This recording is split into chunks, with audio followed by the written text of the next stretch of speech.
This episode is brought to you by the Fertility Awareness Mastery Charting Workbook, the first beautifully designed, fully customizable paper charting workbook designed with you in mind. With 3 years worth of charting pages, the Fertility Awareness Mastery Charting Workbook has you covered. If you've been looking for a solid alternative to charting apps, you'll love this charting workbook. The Fertility Awareness Mastery Charting Workbook is available in both Fahrenheit and Celsius editions, and it's available in spiral-bound, paperback, and ebook versions. Head over to fertilityfriday.com/workbook to order your copy today. That's fertilityfriday.com/workbook. This is the Fertility Friday podcast, episode number 335.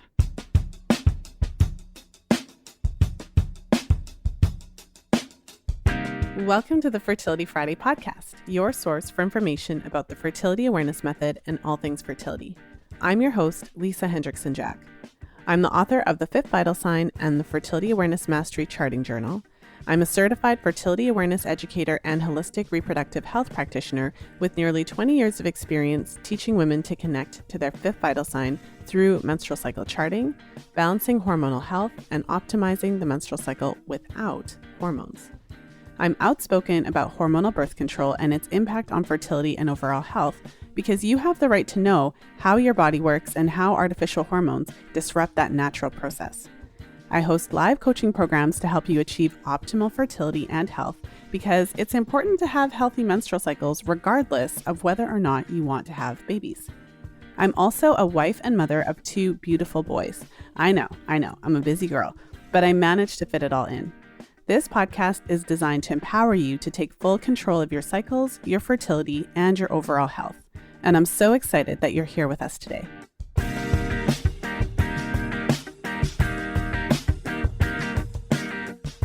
In today's episode, we are talking about fitness, exercise, and your menstrual cycle. Specifically, how to optimize your exercise routine and habit and really cater that to your menstrual cycle. So it's a topic that hasn't come up on the podcast in 300 and plus episodes. And I really enjoyed this conversation. It really shows us that there's so much more we can learn about our menstrual cycles and really work with it. Now, some of what we talk about, I would say, is pretty intuitive for many of us. It makes sense that maybe when you have your period, it shouldn't be the most intense day of your workout. And it makes sense that when you have more energy around ovulation in the pre-ovulatory phase, that might be when it would be good to really push it. But today's episode really quantifies that and talks about it in a lot more depth than perhaps you have before, and really makes a case for working your routine around your cycle, not so that you're married to it and you have to do everything in a really structured way, but so that you can really be encouraging to yourself all cycle long. I think my biggest takeaway was not looking at your exercise on a day-to-day basis, but looking at your progress and overall goals on a cyclical basis. So with that said, let's jump into today's episode with Jenni Hulburt.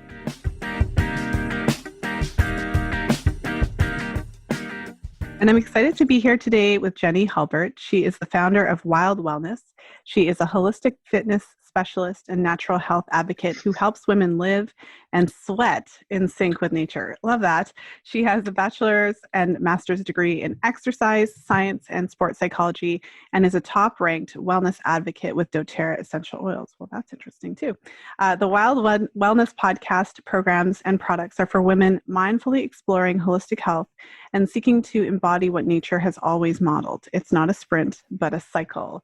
Love it. So as you've already gathered, in today's episode, we are going to be talking about the cycle and how we can move and exercise with our cycle in mind. So without further ado, welcome to the show, Jenni.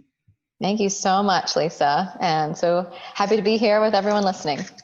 Well, thank you for coming on the podcast. You had reached out to me and shared basically talking about fitness and how it relates to the cycle. And although I'm always talking about the cycle and vaginas and all of these great things, that specifically hasn't been addressed on the podcast. And so I was really excited to get into it with you. And before we do, I'm curious, not everybody emails me and says, I want to talk about fitness and how it relates to the menstrual cycle. So how did you get into this? How did you kind of get into your field but also then end up with a focus on the menstrual cycle as it relates to fitness?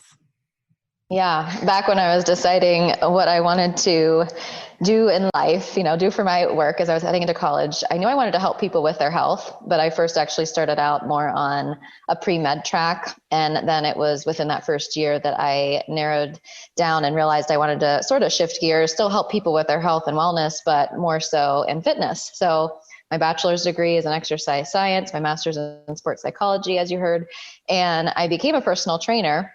And so you would think I had a lot of this background and knew what I was doing in that regard, right? I actually didn't ever really learn what I'm going to be sharing with you today, which is how to work with our cyclical bodies. And instead, I was just sort of into that maybe that mainstream message or that linear training model. And I mean, so many good things I learned in my education, of course, but this important piece really came to me through my own experience, because since I didn't know how to work with my cyclical body, as I trained as a runner and as I strength trained and as I did a little bit with biking and swimming, and wide variety of things that I enjoyed doing. But at that time I was primarily running, and, I love the challenge of long runs and getting into more ultra distances. And of course, just the adrenaline high that you get in working out. But I ended up really overtraining and overdoing, and probably in conjunction with a lot of other things going on in my life, different stressors and moves and changes and different things happening on top of all of the other training I was doing, I found at one point that I was really exhausted, and it wasn't the normal fatigue that you just get over after a long run or a weekend of climbing mountains and doing a lot of active things with your body. It was something that kept dragging on, and I wasn't sleeping good, and I was noticing more pain with my menstrual cycle and different symptoms that I didn't notice before. So I just had this sense that something was really off and something had shifted over the course of time.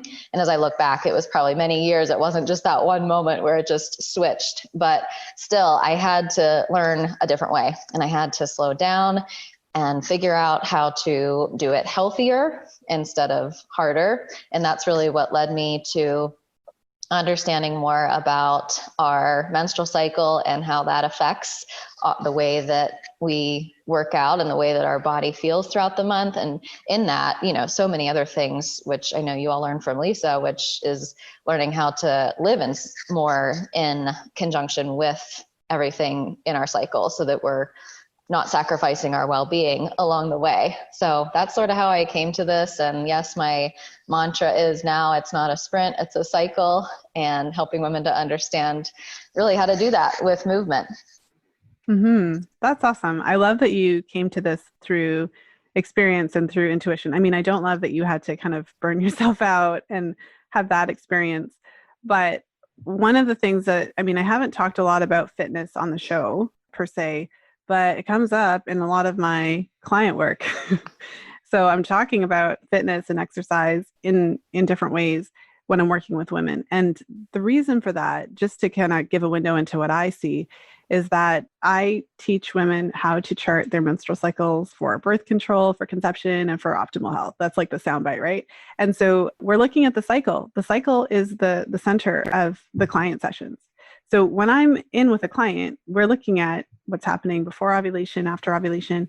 And so one of the trends that I've seen, and so I'm really curious to hear your perspective and if this is part of your experience as well, but one of the trends that I see, there's many, maybe I should list a couple. So one of the trends is that this is a male world. The fitness world is men. And it's what I mean by that, let me be clear. It's designed on the male kind of cycle, and males don't have a monthly cycle. They have like a daily cycle. So the whole fitness world is basically based on this idea that you're the same every day. And so you're going to do the same thing every day. And it's really about what you did that day. How much did you lift that day? How much did you run? What was your time that day? And kind of this idea that if you work it every day, eventually you should see improvement based on this daily kind of thing. Obviously, as women, we have a monthly cycle. So coming from a daily approach is going to be problematic in a number of different ways. So I'm just curious what your take is on that. To finish my thought of like what I see. So I see that women who like go hard every single day, they just drive up their cortisol, drive down their progesterone. It really negatively impacts the luteal phase. It can really, it just, our bodies aren't designed that way. So yeah, I would love to hear your thoughts on that.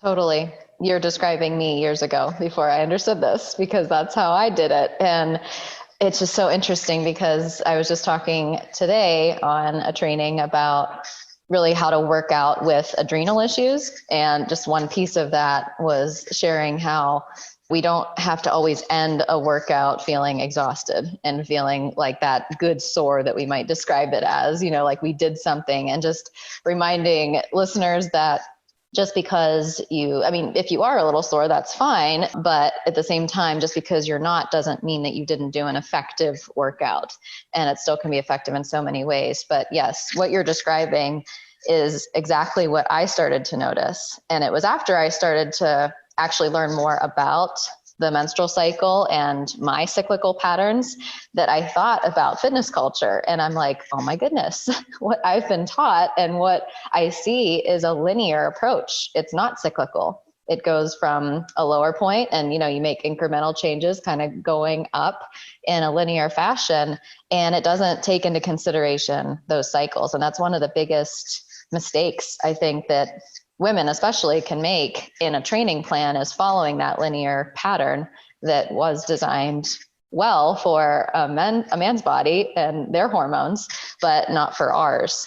And so, yeah, that go hard, more is better, the intensity mentality, it's not always about the opposite of that and going easy all the time or doing less, but overall it's about the ebb and the flow. And you will end up doing less overall, but you'll be more effective. So you're doing the things that are right for you at the right times. And that's more about what it is. It's more about timing and being effective with what you're doing at the right time than it is about just doing it whenever. And so it's that cyclical pattern that's so important. And yes, because we're different than men, we need something different, and really understanding that. And for me, I remember just thinking back to the certain times in the month when I would feel really frustrated with myself for feeling the way that I did and being confused. In fact, it was after I had gone through those bumps with adrenal issues and was a couple years later, like back to feeling better, but I was still trying to sort things out. And I remember thinking that at certain times of the month, I would almost start to second guess, like, am I dipping back into adrenal issues again? Because I feel really lethargic. I don't feel like myself. And it was just for that period of time. But now that I understand, it was probably the luteal phase every time I was recognizing that. And, after a while, as I started to chart and track and figure it all out, it all came together and I realized it. But so many women, I think, just think about those times that they are feeling that way and they start to tell themselves different stories, like getting out of shape, or I'm not doing the right thing, or what I'm doing isn't working, just whatever it might be. And that's the biggest thing to take away from this, is that your body is so individual. And if you are used to tracking and charting your cycle, then charting your workouts alongside of it is just going to be one more piece that's going to give you more information and give you a lot more peace with your workouts and what you're doing. Oh, I love this conversation. It made me think of something. So, I recently had a conversation with a friend of mine who is really, really into fitness. She's in really, really great shape and she works out and stuff. And we had this conversation. So basically, she was experiencing really heavy, really painful periods. So we certainly talked about that. I've got a lot of episodes about that. I don't know that we need to get into that today, but we did talk about that. And she did actually, like, over the course of the next couple cycles since our conversation, improve that. But part of that conversation that I wanted to bring up was, I feel like when you're having this type of conversation and acknowledging that we have a cycle, acknowledging that we have hormones that fluctuate and a cyclical nature, and that cyclical nature is related to our energy, both physical, emotional, all that kind of stuff, then it's like this fine line, because you don't want to feel like you're run by your hormones, because our culture tells us that that makes us weaker than men. So it's almost like we're trying to prove that we're just as strong, even though biologically we are not. Did I just say that out loud? But it's like a biological fact that men are faster and stronger on average, like, you know what I mean? Like overall. So I did just say that, but I intentionally said that. But we live in a culture that really makes it seem like we are the weaker sex and all that because of it. So I feel like there's this kind of conflict between acknowledging those differences and kind of leaning into them and finding out those individual differences and pushing through it, right? We live in a society of like push through it. So back to my friends, we're having this conversation. And I just told her that it's okay to do like a different kind of workout when you're actively bleeding. Because I feel like in that conversation, she was having some guilt around like not doing like a heavy, heavy workout on like day one of her period. Exactly. And Right. I was like, you do realize that you are actively bleeding at this time. And if you do a really heavy workout, like you can do whatever you want, right? If you want to do a heavy workout on day one, good for you. I'm not, but maybe that's because I'm a little bit older and done with it. But like, Not me either. you're actively bleeding. So if you do a heavy, heavy workout on that day, you're pretty much guaranteeing that your bleeding will be worse. Just to like legitimately from a biological perspective. Anyways, so that's what came to mind. And I would just love for you to kind of share your thoughts on that. And also take us through the cycle. Like what should we be doing when? Yeah, I'm really glad you brought that up because it reminds me of conversations I've had with women who are, we're having this conversation about workouts and the cycle, and I'm trying to understand. And I feel like one of the questions that comes up so often is, how do I feel better on that first day of my cycle or during the menstrual phase, on my period, when I'm bleeding? How do I feel better? How can exercise help me feel better? And more so, like, what can I do? What can I take? What can I do to get rid of the pain so that I can exercise? Like, those are the kind of questions that I sometimes get before someone gets it, before they kind of understand and see that maybe we shouldn't be trying to source exercise as the solution for that problem. That's not necessarily its role. And also that, like you spoke to, it's not just about getting rid of pain so that we can exercise. Maybe that discomfort is there to tell you something, which is what I started to notice, that, I know not all levels of discomfort and pain are optimal or ideal, or, those are things that we want to, I'm not wanting to say the word improve, but wanting to work on within ourselves, wanting to help ourselves to feel differently. But I noticed that the discomfort that I felt was definitely a message, and it's something that I needed to get so that I would do something different, So instead of saying, how could I get rid of this pain? How can I take something so that I can get rid of the pain and then go exercise? Or the question of, what if I do exercise, will it help the cramps or will it not help the cramps? That's a big question. Like, if I exercise, will it help cramps or will it make them worse? And I think for some women, they do say that doing some level of exercise seems to alleviate their cramps, for example, just that one symptom. And if that's you, then that's great. I've never found that to be true for me at this point anyway. And so, that could change. But yeah, on that first couple days, and I would say even the day before, and then days 1 and 2 for me right now, those are the lowest of rest. I have no expectation whatsoever of what I do physically. It's whatever I feel like doing. And usually it's a walk and some stretching in my lower body. But yeah, going on to, if you want to talk about sort of the different parts of the cycle and what would be best suited for that in general, we can go there, and starting with the menstrual phase. So starting with that time of bleeding, and that is about days 28 to day 5. So, or day 1 to day 5. But like I said, for me, it does start that last day of the previous cycle. And that's for a 28-day cycle. Mine actually is more like a 33-day cycle. Yours might be somewhere in that range. So whatever cycle number that is, it's not exactly those days, but it's for about those first 6 days. And the stage of bleeding, I actually call this the base phase too, because it is sort of like our starting point again. And as I share the other names of the other parts of the cycle, it'll kind of come together. But this is a phase where we might need to move a lot more slowly, as Lisa was saying too, and I liked how you use that word active, like we're actively bleeding. There is something going on that we need to acknowledge, and it's a time to go inward and retreat. And so if you know this to be true already for yourself, or if you're feeling that nudge, then what you'll want to do is just embrace that. And if you've never heard that before and you're the one who is wondering, how can I work out with this? Or I feel guilty for not working out when I am on my period, then consider this your permission slip. Like, this is the time that is going to be the best for you to rest and recover really hard. And so if you want to spend more time alone doing that as well, that's quite normal. That's quite common, I should say, during this phase. It's common to maybe want to be more alone and not be doing that with other people. So don't beat yourself up for not wanting to go to the yoga class with a group, because even though it's yoga, and it might be, not that all yoga is low key, but even if it's like a restorative yoga class and you're like, yeah, I just don't want to go with the group, well, do it at home.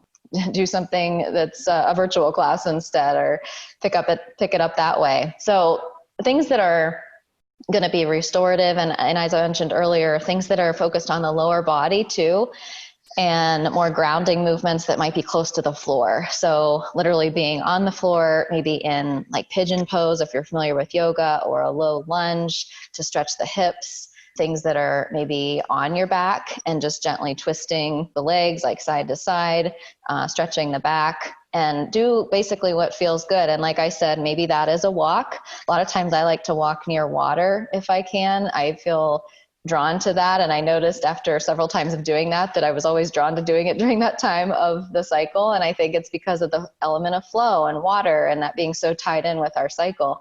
So that really helps me. But you want to do something that supports you and doesn't overstress the system, because what I have found too is that when you overdo, and that's part of the cycle, you tend to see the reflection of that in other phases. Sometimes maybe the next one is a little more difficult and you're not coming back with as much energy in that follicular phase. And then maybe also in the ovulatory phase, maybe you're having a little late ovulation, or maybe you're just not feeling as energized, whereas that is sort of your peak phase. So just be noticing what's best for you. And talking about that follicular phase or inner spring, I also call this the build phase, because your hormones are building, especially estrogen levels being on the rise after your period, and they peak towards the end of that phase, close to ovulation. But this higher estrogen actually can make you a little more vulnerable to injuries. So they found that higher estrogen equates with less muscle stiffness. So in other words, you might overstretch or overpull something. So just be cautious of that, and certain things you might be doing, especially like plyometric or bounding type workouts, maybe CrossFit type intervals, things that are quick movements. Now that actually is a great activity to do in this phase. You're going to feel like you have a lot more energy, and maybe those short bursts of intervals are going to be a lot easier for you. And your pain threshold actually may be higher because of the estrogen being on the rise in this phase too. So your capacity to do those harder efforts and then also recover from them is going to be better. And one more thing physically going on is that you'll be able to use carbohydrates more efficiently in this phase. Our insulin sensitivity seems to be higher during the follicular phase. So that exercise-wise equates with higher intensity cardio activities. So again, it'd be like sprints or intervals where your heart rate is getting up to, you're probably beyond being able to talk and carry on a long conversation with someone. So intervals, hill sprints, things like that, and a few bike or swim, just anything that's more fast paced, but maybe like those shorter intervals where you do need to take a break after a minute or two. And then moving into the inner summer or ovulatory phase, ovulation itself, I call this the peak phase. So we went from base to build to peak. And again, peak because certain hormones are peaking here. We have those peak hormone levels corresponding with peak energy levels too.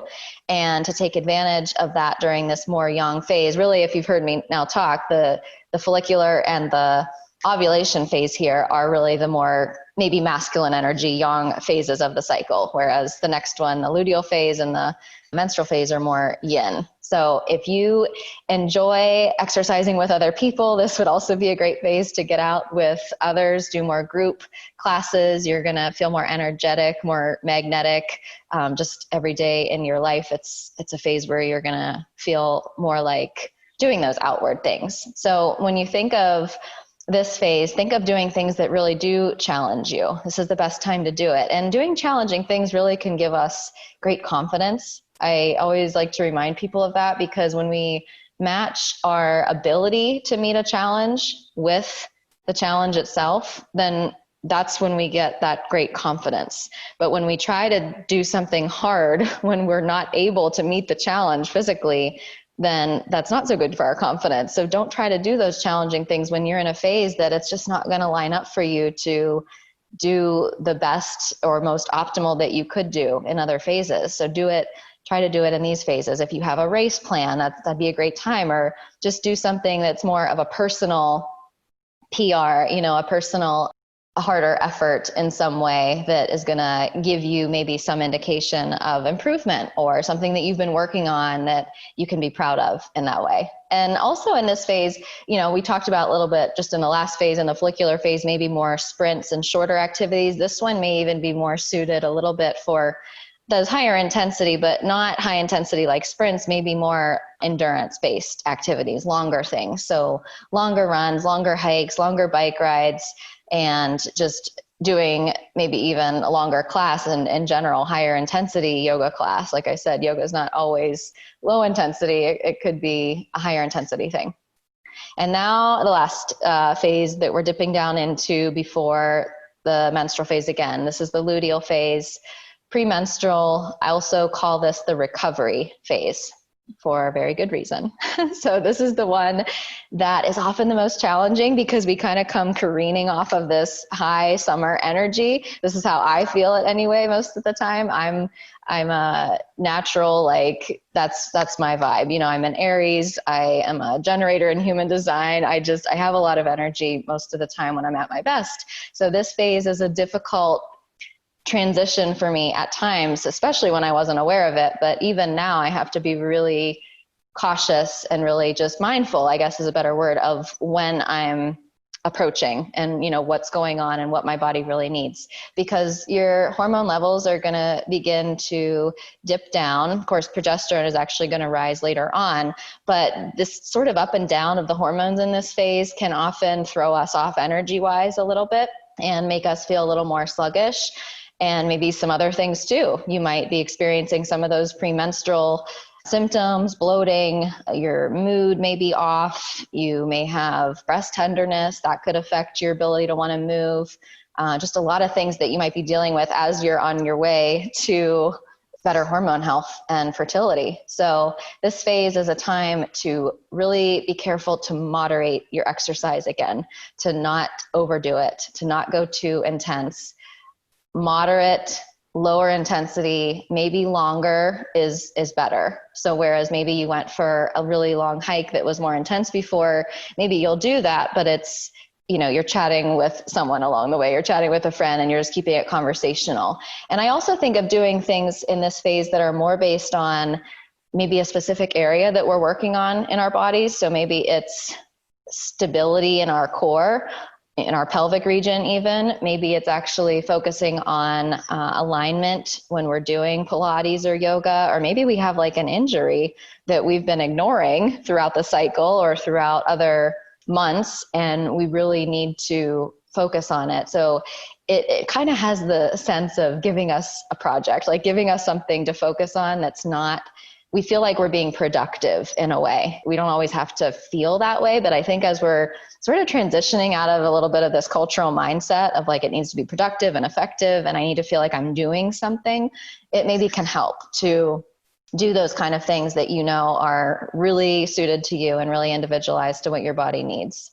So just think of, what can I do now to help myself sort of sink down into this more restful and more recovered state, and know that just because I take the brakes off a little bit with the intensity, it doesn't mean that you stop or completely. I mean, you can do what your body is asking for. It could be different for every cycle too, but know that just because you're doing that, you're not going to lose fitness or lose what you've gained or lose strength. It takes much longer than what you would be taking in that luteal phase here and there to actually lose those things that you've gained. And I think that's a big fear sometimes when we take we take a break, we take a rest day. We have all this guilt around resting because of the cultural messages, but we also maybe have worked really efforting towards a certain goal and we don't want to lose what we've gained. So just know that physiologically that's probably not going to happen, because you're going to need like a couple weeks of complete nothingness to even start to see those diminishes, depending on what we're talking about. So that luteal phase, taking a day to just slow down and do something different. And like Lisa was saying earlier with the story, talking to your friend, like it's okay to do something different. As a runner, I know I've had that experience where like if I wasn't running, then that wasn't enough, like I wasn't doing, I needed to do something in addition to. And it's just so interesting, this mentality that we get into with certain things that we might really enjoy and how that can affect just how we feel about what we did. So it's okay to do something different. It's okay to mix it up. And in fact, this might be one of the best phases to do that, because you're going to give your body a little more versatility and a little chance to recover. I find personally as a runner, again, that if I do the same thing all the time, if I'm doing running all the time, I do have less of an ability to recover than if I am cross training and making sure I'm mixing it up. So this is a good time to cross train in the luteal phase. That was really, really awesome. I took so many like little notes and things like that. So I'm really loving this conversation. It's so important. And where to start? I think that one thing that's really standing out to me, and it's interesting because I actually had a conversation today, and I was speaking on a business podcast about organizing your work around the cycle. And it's interesting because the themes are very much the same. And one of the things I see as similar is that because you termed it like a linear, the way that we're looking at fitness, because it's based on the male model, basically. And basically, like when I was talking about it, it's kind of like this daily thing, because men have a circadian rhythm, we all do, but that's it. They don't have a monthly rhythm. And so I love the idea that instead of looking at like day to day or this expectation that it's always just going to go up incrementally, as you said, that you're looking at it on a cyclical basis. And so if you actually give yourself permission to look at your fitness goals based on the cycle, so on a cyclical basis, then you could see those improvements incrementally, but it's not daily. You could actually pay attention to, what if you're kind of more intense about it. I certainly am not like writing things down like my times, but plenty of people are. So if you're writing down your times or your lifts or whatever goals that you're working towards, really looking at that from a cycle to cycle basis instead of a day, I could see how that would just be a huge moment for a lot of women, so that they can really, because I feel like this really comes down to what you said when you said giving a permission slip.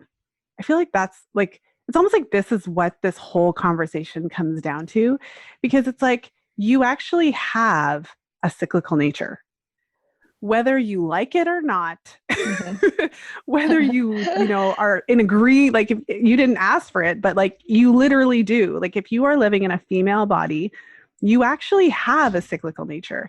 And that means that there are actually times when your body is in a better position to do certain exercises than others. And so you can continue to do the same stuff every day to your own detriment or not, right? And so so I'll kind of start there and let you kind of jump in. But like, I feel like this is the fundamental part of it, which is that you have a cyclical nature, whether you like it or not, and you have the choice whether you're going to work with it or work against it, basically. And it's not going to look the same for everybody. Like there's no template of everybody has to work it this way. But if you acknowledge it and then you start to give yourself permission to rest when your body needs rest, then overall you can actually be more effective. Yeah, exactly. I liked what you said about checking in from cycle to cycle too, because when we notice those patterns, actually that luteal phase might be a great time to do that, because you've sort of come full completion almost, and that's the end of the cycle. And in cyclical living, and like maybe what you talked about even with cyclical based business, in working that way, that would be a great time of the cycle to check in, kind of do review, inventory. How has it gone? What kind of projects am I wrapping up? So it's the same in the workouts, just to think about it that way. How have things been going? How have I been feeling? Look back at your tracking and your chart and just see patterns you've noticed. One of the things that I like women to track in the women's specific workout training journal is how they felt, just in a general way. And I just give it a very simple number rating so that you can look down through and see like, okay, I'm seeing a lot of ones, which is pretty low. I haven't been feeling good. Or I'm seeing a lot of threes. I've been feeling like a rock star. So just sort of a quick assessment. Of course, there's other little details you could include too, but helps to just give it a quick little number. So then when you do look back, it's easier to track that way. So yeah. And like you were saying about the permission slip, it's, that is what the conversation is about, because I think if we knew that that was our nature, then, and I know this because as I understood it, I get it now and it's fine, and I'm not saying that I don't ever have the struggles with like, oh, I really want to go and do this today, but I'm just not feeling up to it. I have to have those sort of reckonings with my body too, of like, I'm not ready to slow down yet. Are you sure it's the luteal phase? And I was having fun. I had this planned or whatever. But once you understand it, you just understand that it's something that, like you said, is of your nature. It's who you are, and you can work with it or you can work against it. And it's so much better when you work with it. And it is a process and a practice of working with it and trying to embrace the gifts in it too, because there are so many gifts in slowing down and allowing you to see things that you wouldn't have seen. And also, for what so many people come to you for, Lisa, which is fertility and just optimizing hormones and having a better experience with their cycle, like that right there, that's something that I've noticed within myself. And it was something that I was working on, and changing the way that I move and exercise and do the workouts has definitely changed my whole experience and the symptoms that I've had and the pain and the bloating or, the ups and downs. And there's still things I'm working on and still things I'm sorting out with my own body, and every cycle is different. So that's so interesting to me as well. Like, for example, this last month or two, it's been recently, I was expecting to feel really energized and really on it and ready during that inner summer ovulation phase. But I actually had more dips in my energy than I normally do.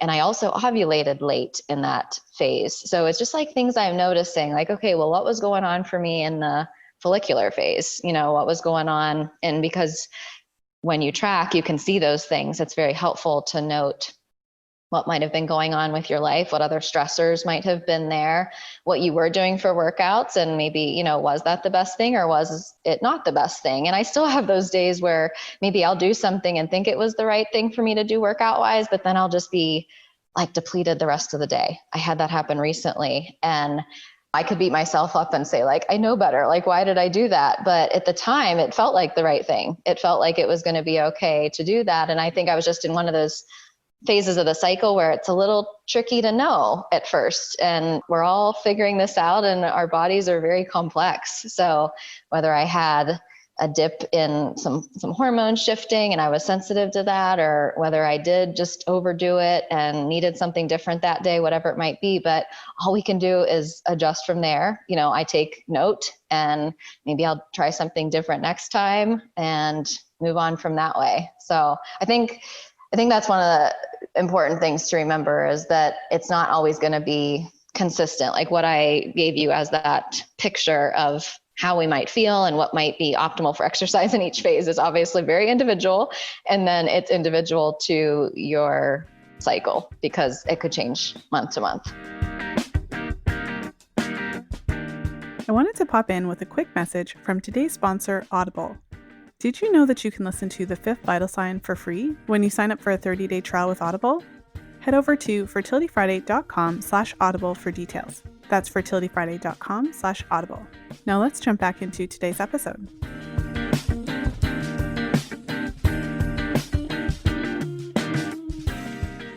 I think that's such an important point, because one of the messages that I try to share at any opportunity really is that this is not about perfection. This is not about a new version of perfection where now we know how to sync our cycles, so we're going to do it perfectly. Like, this is Yeah. no, this is not the purpose of this conversation. The Right. purpose of this conversation, so similar to the book, The Fifth Vital Sign, and I talk about that all the time. So this is part of the concept of your menstrual cycle as a vital sign. So one of the things that you talked about, Jenni, was how, if you do push it and you push it the same every day, knowing that we have just gone over the cyclical nature that we have, what can happen is you can kind of screw yourself up. So by not listening, so this isn't about perfection. It's literally about entering into a conversation with your body and learning to listen. So your body doesn't have like a cell, and it's not going to text you. It can't talk to you in words. So your body communicates through symptoms and signs and energy and sensations and feelings and all that kind of stuff. So this is literally like an invitation for you to start listening. Your body's already talking. Now, it's like a one-sided conversation until you start to listen. And Exactly.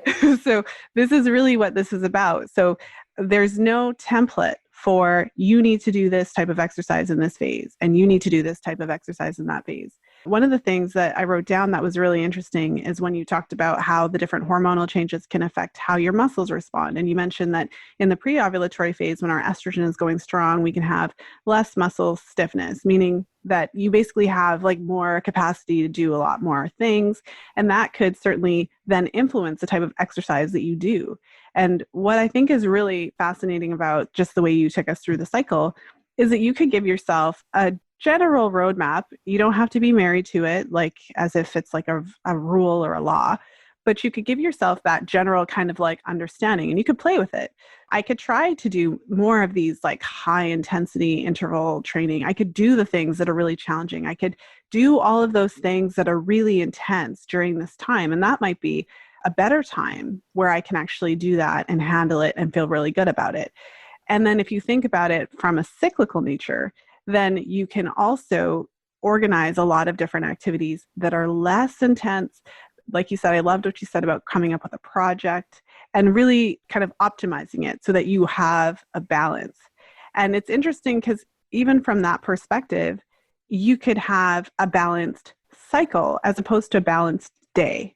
Because I feel like I'm not a huge, like I do exercise, but I've never been like a super fitness head, right? Mm-hmm. Certainly in school and things like that, I was really athletic. So I feel like I do dip into enough to understand, but I feel like it would be logical from a linear perspective to try to incorporate certain aspects of workouts in each workout, or even on a weekly basis or something like that. But with your cycle, you could lock yourself out of that and sort out what would make sense based on where you are. And there's one thing I really want to say. Walking is exercise. I agree. The reason I say that, and I feel like I could say that because when I was a teenager and I was in high school, I was on the basketball team and volleyball team. Like, I'm not saying I was really like good or anything. Like I was like average. Like I was, you know what I mean? But my point is that like they used to slaughter us. Like when we did our tryouts and when we did our practices, like you'd be on the floor dying. And I remember our basketball coach forced us lovingly to do cross country. And so I remember we ran, like you're just dead, like you're sweating. And so for the longest time, Jenni, I didn't think that if I wasn't dead, if I wasn't drenched, if I couldn't walk the next day, I didn't think it was exercise. And now, what happens when you're a runner and you stop to walk? What happens when you were running in cross country and then you stop to walk? You feel nothing. Yeah, like you feel like, oh, I'm taking a break. I had to slow down. Everyone else is running. I'm walking. Walking isn't good, or walking isn't enough. But it's not exercise. Yeah. So, but it's funny because I feel like also I did get older. I did have some babies. And so like I'm still in pretty decent shape. Every now and then I do like burpees and people look at me funny. But but walking is exercise. There are times when I go for like a long walk and I'm actually like feeling it. So I know this is silly to some people, but this is really important for others because, in terms of giving yourself permission, if you have a really intense workout schedule, as you know, and like you're doing like CrossFit like 6 times a week and twice on Sundays, then if someone even suggests that you walk for several days of your cycle, you're kind of like, what are you even talking about? So I'd love for you to share your Right. perspective on this. Right. You made me think of a couple of things. One of the other things is that when we use the words workout, exercise, like those can be loaded and have a lot of meaning. And that's why I often like to say moving your body, because that is so general and it doesn't often have that weight with it. I mean, it might for some people, but usually exercise and workout and fitness and like those terms are kind of triggers for us. So that's one thing to notice maybe about your own language, your own thoughts about certain words and how you think about like what is defined as exercise or what is defined as a workout and what that includes and what that means for your body. And yes, you were saying about how if you're doing CrossFit consistently and maybe that's like your thing, or you're an endurance runner and you're doing ultra marathons all the time. And I'm saying in the luteal phase, you might need to slow down, or on your first day 2 of your cycle, you might do nothing. And that might not fit with your training plan because maybe you have a long run plan that day or something. And so, yeah, this is all the things that I've navigated too and sorted out, how do we work with that? And it comes down to your body. It's like your body adjusts for it, have a plan, but don't fall in love with the plan, because your body will adjust in the other parts of the cycle.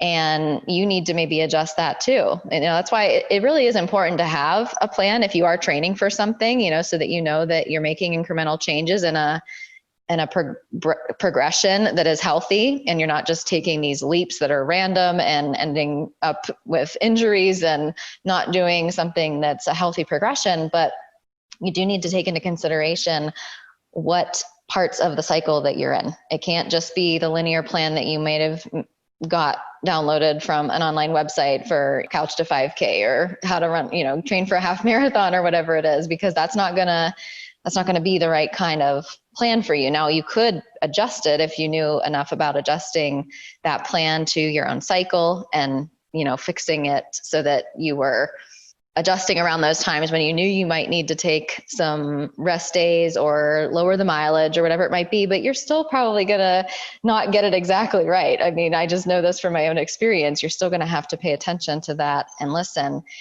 to what's going on with your body. And so if you're someone who is just of that mindset where that sounds really foreign, maybe it's not going from the high interval or the high intensity intervals or the CrossFit workout to just walking on the luteal phase. I know I gave like examples, but it could actually be doing lower and slower weights that day.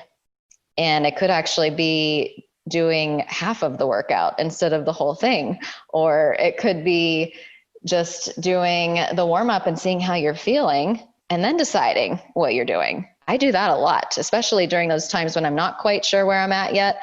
I'll maybe if I'm going for a run, maybe I'll run for 10, 15 minutes. And by then I usually have a pretty good idea of where I'm at. And if I was planning sprints and I feel like I'm going to go for it, then I'm going to go do the hill sprints. But if I'm not feeling it that day, then like I said, I usually will have a pretty good idea by then, and I'll shift gears and either go slower and just do more of a moderate, easier run or something like that. So if you can adjust, depending on where you're at and location wise, sometimes that might not be easy because you had a certain thing planned and you're with certain people. But I think ultimately you can always still adjust in some way, even if you are with a group or at a class and you need to sit one out and know that that's the right thing for your body. It would be so amazing, wouldn't it? If like the whole embrace this so that we felt understood in a way. But I guess the ultimate thing is that that's not the important thing here. The important thing is that you understand your body and you know what's best for you, and no one else is looking on and judging you in that way. I think most of the time we might think that other people are, that they think, oh, why is she resting? Or she couldn't handle that. Or, we make up these stories about what people might be saying. Why is she taking a break? Or, oh, why can't she do that today? But ultimately, when you figure out how good it makes your body feel, I'm just going to say this from working with this model and cyclical training for years now, it doesn't matter. You just know how good it makes you feel. And at least that's where I'm at. You just do what's good for you. Yeah, that's fantastic. And I had a thought as well, which is that when you look at things from a cyclical nature, because again, like the messaging, or if the voice in your head is telling you that you're lazy and you're not good enough and you should be working and all that kind of stuff, I think one of the ways to kind of shut that down, if you think about your exercise fitness and energy levels from a cyclical perspective, is that there's summer's always coming back. Like it's like the year fall comes, sure, winter comes, but it's followed by spring and summer. Like so it's you don't have to worry about that when you're looking at this from a cyclical perspective, because the spring and the summer is always coming back. And so I feel like that can be one of the ways that you can try to stop the negative thoughts around it, because you're always remembering that this is okay. Like this is the time when rest is okay.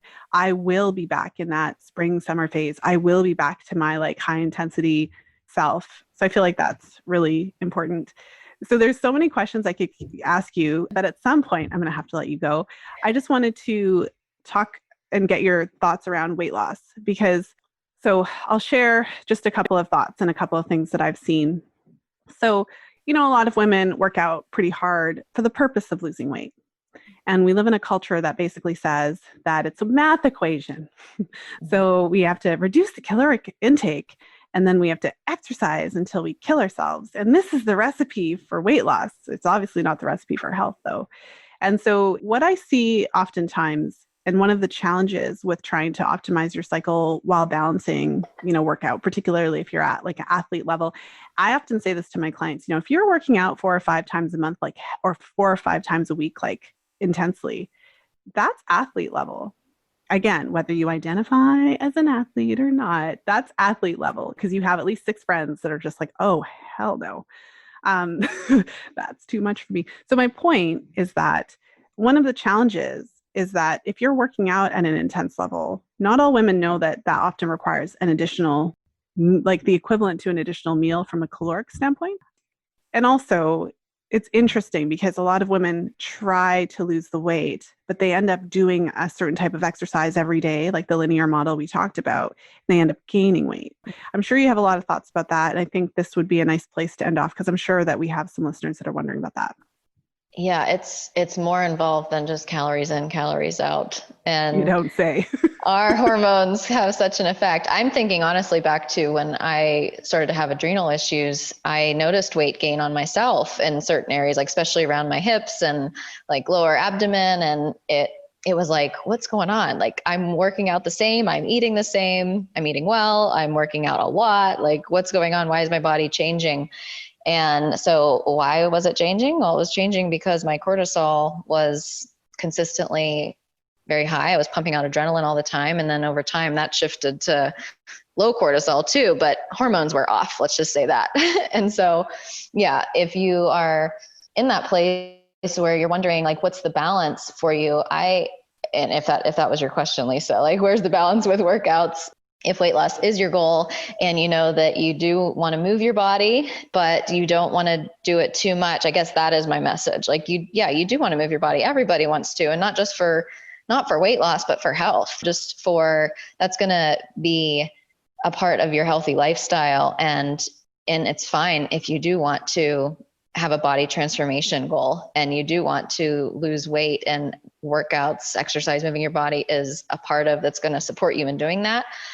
But if the message you've been hearing is that you need to do high intensity, or you need to do it so many days, or you need to do it for so many hours, my thought on that is that is too general for advice to give for you. And I really would encourage you to track your workouts with your cycle, track all the things that you've learned to track through working with Lisa, and like with all the things you would track for fertility, and what I've even shared a little bit. If you want more on tracking, like with your workouts, of course I can give you more there, but at least track what you're doing and how you're feeling workout wise, and start to notice the patterns. Because then I think as you align more with your cycle in terms of your workouts, you're going to see optimal health, optimal metabolism, optimal weight, optimal everything, and I'm not saying that's the only piece, because there's nutritional pieces, and there's stress, and there's sleep, and all the things that can affect that. But I think if you are trying to go for alignment versus reaching a certain goal or doing it a certain way, and you're just going for alignment for yourself, that is where you're going to find the most success in everything that you're working on with that. It's so interesting because this is, as you know already, basically the exact opposite of everything that the media tells us about weight loss. And if you follow like male influencers who are like, ripped to, shredded or whatever, insert synonym, this is not what they're saying at all. And so, yeah, like this is such a great reminder about the importance of listening to your body. And it's so ironic because it means that there's an easier way of achieving your goals that's more aligned to your actual nature, that would be more enjoyable, less work in terms of perceived work, because it feels and overall like throughout work. the cycle. Yeah. But less overall. But even if you're doing, because when you were describing some of the ways that you could modify the schedule, you recognize that for some people, it's going to be still doing a similar workout, but differently or less time, or lifting in a different way. So it's not necessarily less work. It's literally like organizing the work in a different order. It's kind of relative yeah. to other parts of the cycle, or relative to you versus someone else. Yeah. So it's not even like, I could totally see that overall you could end up working less, but in some ways you could end up working more. You might end up doing more days of movement, as you described it, because instead of it being limited to only high intensity, you might end up doing a variety of different movements. So you actually might be able to move more of the days. Good point. Yeah, that's interesting. I see what you're saying. It's true. Yeah. So like, to bring it full circle, it sounds as though like if you had a weight loss goal or a fitness goal, by working with the cycle, and I really love this conversation. I really liked hanging out here, but it's really working with what's just your nature, and instead of resisting it, and you could end up having essentially much, much, much better results, much better mental health, much better periods. You have that good balance between resting and recovering, as well as working really hard, because now you kind of know when to really push yourself. And yeah, it just sounds, it's almost too good to be true, but it sounds as though, if you didn't resist your body's nature, and in turn, when you resist your body's nature, you're screwing up your hormones and making your cycles, making your periods, because your fifth vital sign is like, stop it. So that's what this is, right? When you have all of these symptoms that crop up, it's like your body's literally like saying, no. Making it more difficult. Yeah. So I just really love this, Jenni. And I think that it would be amazing if this was just how we work, like how we exercise. Now I'm like correcting myself, but like how we exercise, how we move our bodies. It would just be so much easier, I think, for a lot of us if this was kind of the model instead of the linear. Yes. The one thing I think all women need to know. Oh, well, this has been so much fun. So let me know if there's anything, like any last words you want to end on, if there's any kind of messages you wanted to share with the audience. And also let us know where the listeners can go to learn more about you, your podcast, and to work with you, the work that you do with women as well. I would say what I've said maybe a couple times, but if you were multitasking, come back and hear it again, because it's not a sprint, it's a cycle, and work with your body instead of against it. And thank you, Lisa, for the great conversation. Thank you to those of you that are listening. It's been really fun sharing this with you. And if you do want more, if you're into learning more about this, go to jennihulburt.com. That's my website, where you'll see actually a lot of free resources. One is a training on how to challenge yourself without feeling depleted. And one is a quiz that'll be fun for you to take, because it'll tell you your natural workout style according to those seasons that we talked about. So we all sort of have like a inclination towards one of those. And when we know how to optimize with that one, but then also how to balance it out with maybe the ones that are more difficult for us, then that can help too. So go take the quiz and get the training if you want to know how to challenge yourself without feeling depleted. You could actually go to jennihulburt.com/wild if you want to go directly to those. And it's Jenni with an I, Hulburt. Awesome. And you have a podcast as well. Yes. And since you love listening to podcasts, obviously, Wild Wellness Podcast is where you can come and listen there. Awesome. So we will have all the links in the show notes page. Thank you again, Jenni. This Lisa. Conversation was so great. Thank you so much. Thank you for listening. If you enjoyed today's show, please share it with a friend. You'll find the show notes page for today's episode over at fertilityfriday.com/335. Well, what can I say? That was such a fun and insightful conversation. I really loved jumping into these topics. And how important is it that we should be looking at our cycles? I mean, after you listen to this episode, it makes perfect sense, right? Like, of course you should do that. Of course you should be not so hard on yourself if you, at certain times of your cycle, aren't performing at the same level as you are at others. Once you break the cycle down and really understand even kind of the physiology, energetic differences, and all of the different changes throughout the cycle, it makes perfect sense. And I think it's interesting.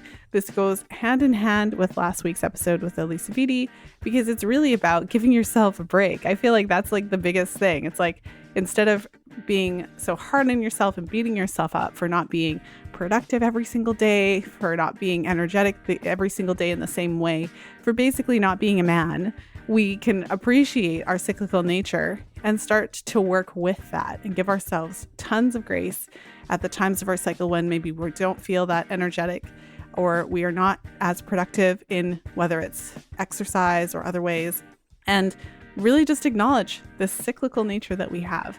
I think that it just makes life a lot easier in a lot of different respects, but really, I feel like the biggest thing is it can help us stop being so critical of ourselves and really just acknowledge our actual cyclical nature.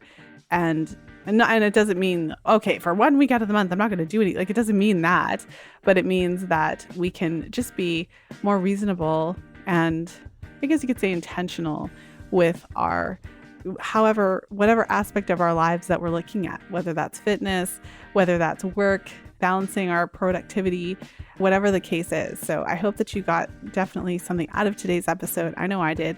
If you are really big into exercise and fitness, I'm sure that you did. And if you know anybody who would really benefit from today's episode, make sure to share it. And you'll find the link over at fertilityfriday.com/335. So I want to thank you for tuning into today's show. I hope you have a wonderful weekend, whenever you are listening. And of course, as always, until next time, be well and happy charting.